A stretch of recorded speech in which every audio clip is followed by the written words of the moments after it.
Hey guys, and welcome back to the conversation. If you guys ever watched a movie and got into the end of the movie and then waited for a sequel to come out maybe in the next year or the years afterwards, and then no sequel ever happened, well, it turns out you're not alone. There are lists, endless lists out there of people created by people, not of people, but created by people who felt certain movies that deserved sequels and never got them. And so it got me thinking as well, what movies did I think deserved sequels that never got any? And what better way to do that, or to kind of show that, than to do a top 10 countdown. Apparently I can't talk. So to do a top 10 countdown. And so today, that's what today's video is going to be about. I'm doing a top 10 countdown of movies I feel deserved sequels and never got any.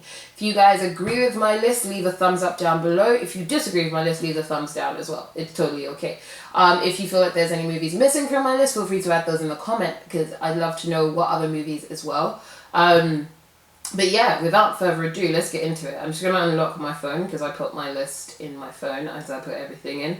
I've not done it in any specific number order, so I'm just going to start with number 10.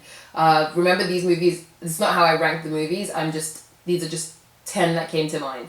So number 10, Warcraft. I remember when the movie came out, it wasn't too long after the game came out, and the game kind of took off. I tried the game once and it just wasn't my style of gaming. I'm more of the Tekken, Street Fighter, Mortal Kombat kind of video game girl. But then the movie came out and I was intrigued, and then I watched it and I was hooked, and I was like, I can't wait for the second one to come out.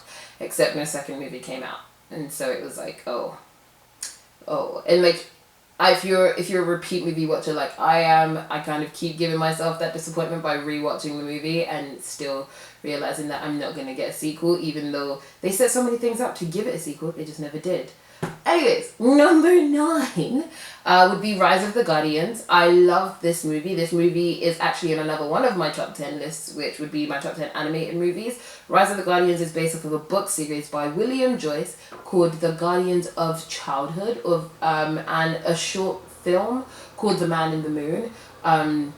If you're a parent and you're watching this and you're looking for a book a chapter book to read with your kids, to kind of get them into reading a bit more, this is definitely a book to read with them. The moral compass of this book is amazing, and it's just a different take on all the fictional characters that children tend to believe in, like Santa and the Tooth Fairy, etc. But that's not what we're talking about. We're talking about the movie. The movie was amazing, and I think for me, because I'd read the book and knew that there were so many different characters, I thought that the movie would be a gateway into separate movies for those other characters as well. So imagine my shock when they stopped at Rise of the Guardians. I was like, we need more. How can you give us a teaser and not give us more? It's like they gave you a teasing spoonful of ice cream and then just walked away with the rest of it, and you're like, but no, sir, please. But yeah, anyways, that's number 9. Number 8 is Dracula Untold. Now, I'm not a massive I don't like any movies that have too many jump scares in it, or anything that's going to creep me out. I couldn't watch Vampire in Brooklyn for the simple fact that the vampire fangs and the way their faces morphed just scared me too much. Yet when Dracula Untold came out, I wanted to watch it, and I did. During the day, of course, because watching it at night time is just asking for trouble, right? And I don't know what it is, but Luke Evans is just amazing. And he was just such a great actor, and I was like, oh my gosh, I can't wait to see the second part of this, because they set it up that there would be a second part. Hence the creator of Dracula showing up at the very end when he thought he had his happy ending, except he didn't see him. So you're like, oh, in the second one he's going to realize that he's all alone, and he's going to have to do something he doesn't want to do, and he may have to lose the love of his life again. But we won't know that because they didn't give us a sequel. You sensing a pattern here? Okay, number 7, and I've just noticed this and it's probably going to bug me a bit.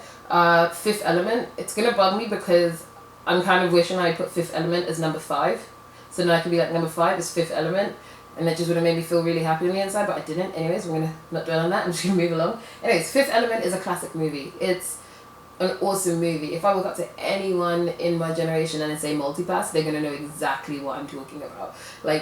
Lilu was everything, yo. And that opera woman, the blue lady who had the stones inside of her, just flawless. And I wanted a second movie. Like, they saved the world, and I'm pretty sure that there was a lot more danger gonna happen. Like, are you really trying to tell me that they saved the world once and Lily was like, well, I'm ready to settle down and have kids? No, she wanted to keep going. She wanted to save the world and be the savior forever. Like, we wanted a second movie. We did. Everyone did. Everyone did. Don't deceive yourselves of thinking that everyone didn't. You could watch that movie today and it would still hold up and be just as classic as it was then. Gary Oldman. Yo, that movie was everything. Okay, number 6, Tron Legacy. I remember when the original Tron came out. I don't know why I'm rushing this list. When the original Tron came out, I remember sitting up and it being introduced by the live studio of Disney and like some presenters who were like, okay guys, grab your popcorn, sit back, and let's watch Tron. You're watching it with us. And then it like zoomed into the movie with the little Disney like montage. Is that what it was called? Anyways, but it zoomed into the movie and like here came this amazing movie of being this guy in a video game. He put himself in his video game and I'm like, yo, we've seen Jumanji. He put himself in a board game, but this takes it to a whole new level. There was like black screens, laser lights. It was people colored in fluorescent paint. It was everything. And I remember this movie being so awesome and thinking, I don't know if it would get a sequel, but at that point, I didn't really care about sequels. I was just like, this movie's everything and I got to watch it. And then Tron Legacy came out and I was like, oh my gosh, I'm hooked. I was like, I want more. I need this, right? And fun fact, when the Tron Legacy movie premiered in LA, I was actually living in LA at the time. I was living in Hollywood. So I actually got to attend the premiere. Needless to say, they wouldn't let me sit on the light cycle, which was really upset. That's all I really wanted. Yes, it's like, oh, the blue carpet, but like the light cycle was the main feature and that's what I wanted. Something about liability was what held them back from allowing me to sit on it. Like, they don't know how cool I am. Anyways, yeah, when they ended the Tron Legacy movie, Garrett Hedlund's character and Olivia Wilde were riding off into the distance and you're like, oh my gosh, they were riding like they were being chased. And I just felt like, wouldn't you want to know who they were being chased by? Plus, how is Clue defeated so easily? Like, come on. They thought they defeated Clue in the first movie and they were wrong. So, like, how can they just defeat him now? Like, come on. Give us another movie. And they just didn't. I thought they were bringing it back to give us a whole series and they didn't. And I was just like, wow, this is how you're just going to do us.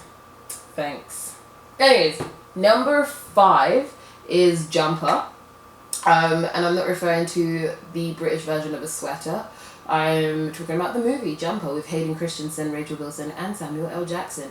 It's an amazing movie about a guy who jumps through interdimensional space pockets or whatever, and he can go anywhere he wants. He just has to look at a picture of it. This movie was amazing, and we've set up, like most other movies as well, to have a sequel, and yet it never got one. And that always bugged me because I'm like, I want to know what happens now that he's told someone his secret and now he's trying to live this life with his secret and have a girlfriend and stuff like that. Like, is it easy? Is it not easy? Like, I wanted to know that, but they didn't care about us and what we wanted to know, so they just left it at that.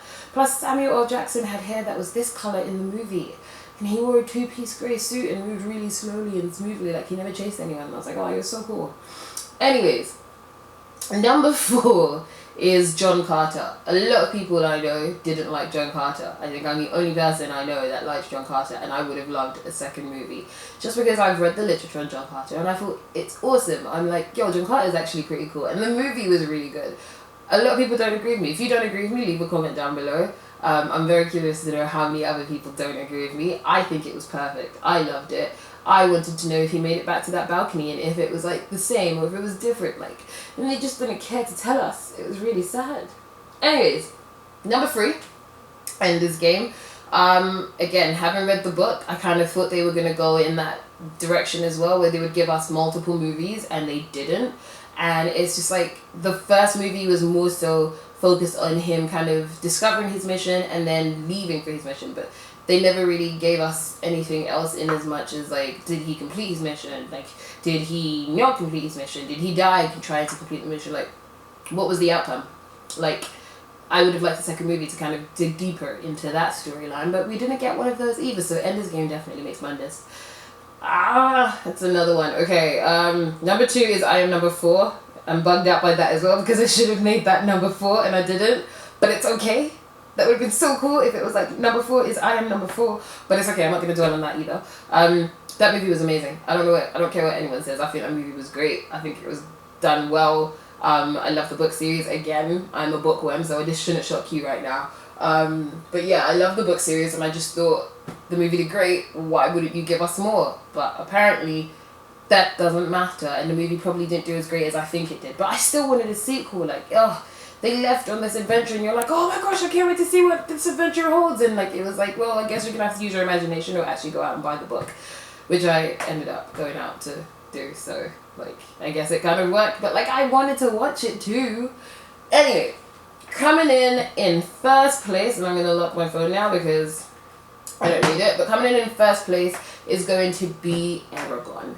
This movie is, okay, I don't know, because I know not a lot of people like the movie. I personally felt that there were a lot of parts in the movie that were rushed from the book because they were trying to compact everything and kind of squeeze it into the movie. And I know that generally tends to happen when you convert a book to a movie, because you're not really sure if you're going to get a sequel. So they try and kind of squeeze as much juice into it. And not many people knew about the Aragon books or the Inheritance saga, so it made sense. But it was annoying because it was like there were so many things you could have done to guarantee you would have got a second movie, and nothing was done. Now, I have heard rumors that the reason why there wasn't a second movie is because allegedly Christopher Paolini, the author of the book, basically saw the first movie and called up production and was like, make it stop, don't do any more. Like, this is not my movie. This is, no, hard pass. Now, I don't know if that's true. I don't know how much, like, that holds up. But, like, that's why I said allegedly. But, like, I think it's, whenever I hear it, I always think it's funny that, like, that is a rumor that's running, because I always think to myself, how many authors sit there and watch the movie that was adapted from their novel or their work and think, no, I don't like this, make it stop. And, like, it's just so crazy. It's so crazy. But, like, I'm like, yo, if they was to remake anything, that's what Hollywood should really be remaking. Hollywood should remake Aragon. And then Hollywood should give us sequels. Instead of giving us remakes after Aragon, instead of giving us remakes, give us sequels, because that's all we want. Like, we waited 14 years for The Incredibles 2, and I can't be the only one that was annoyed at the fact that I waited 14 years for them to not catch the Underminer. Homie got away with everything. Like, but we still went to watch the movie, we still tuned in, we still, like, were fans. It was a thing. Like, it's never too late to make a sequel. I personally think there's no time like the present. Anyways, that's my top 10 list of movies that I think deserve sequels and never got any. Do you agree with my list? If you agree with my list, give me a thumbs up. If you disagree with my list, give me a thumbs down. You know how this works. I appreciate everyone for tuning in today, as usual. Thank you for watching. Don't forget to like, subscribe, and share. And watch, I guess. Don't just like, subscribe, and share. Like, actually watch the video too. Join the conversation. That's what this is all about. Having real conversations. I have been gone for a while, and I wish I could sit here and be like, oh my gosh, guys, there's been so much happening. Oh my gosh, I can't even tell you. Like, I have so many secret projects in the work, and I just, when I can't wait to finally share this information with you all. It's gonna be so mind-blowing. But that would be a lie. I have nothing mind-blowing. If anything, I had to prevent myself from my own mind blowing up. I needed to take a mental break to reboot myself.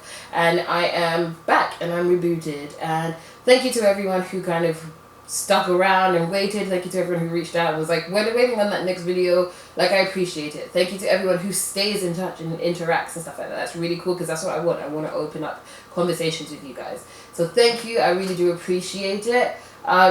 Stay tuned. Stay tuned. For those of you, quick thing, who have noticed the difference in the lighting, it's because I finally got the lighting problem fixed. So hopefully you shouldn't have to go through any dark videos like the last one about me and my body. I'm hoping I can redo that video like in the future sometime.